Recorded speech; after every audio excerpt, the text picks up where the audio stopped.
Hello दोस्तों, आजको दिन मेरो यसरी सुरु भयो। हजुरहरूको कसरी सुरु भयो तल कमेन्ट गर्नु ल। हेर्नु न, मौसम कति चाँडै चेन्ज भइसक्यो कि जाडो महिना सुरु भयो नि त। अब मङ्सिर महिनादेखि नै बिहान बिहान त्यस्तो हुसो लाग्न थालेको छ कि। हेर्नु न, यो कुन बाटो हो हजुरहरूलाई थाहा भने तल कमेन्ट गर्नु ल। 1-2 मिटर 3-4 मिटर अगाडिको त मान्छे पनि नदेख्ने, कुदिरहेको गाडी पनि नदेख्ने कि यति धेरै हुसो लाग्छ नि अहिले त। अनि घाम पनि बिस्तारै निस्किँदैछ। अनि यदि यो संसारमा घाम नहुने हो भने मान्छेको जिन्दगी कस्तो हुन्थ्यो होला है? डामाडोल हुन्थ्यो होला, जनावरहरू के हुन्थ्यो होला, एकअर्कामा ठोकिन्थ्यो होला, कालो अक्षर भैँसी बराबर भनेसरी हुन्थ्यो होला कि हाम्रो जिन्दगी है।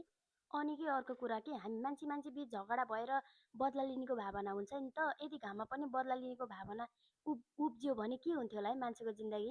जब गर्मी महिना सुरु हुन्छ, घाम चर्को लाग्छ, हामीले यति सराप छौँ नि घामलाई। जसरी हामीले दुश्मनको थोपडा पनि हेर्न रुचाउँदैन, यदि घामले पनि हामीलाई दुश्मन मान्यो भने, यसले हामीलाई गाली गरेको थियो हामी किन जाने भनेर नआउने हो भने जाडो महिनामा ओ माइ गड, त्यही माथि जाडो, त्यही माथि हुसो अन्धकार, कस्तो हुन्थ्यो होला हाम्रो जिन्दगी। इमेजिन गर्नुपर्ने कि लास्टै गाह्रो कि यो कुन ठाउँ हो, हेर्नु कस्तो राम्रो घर हो।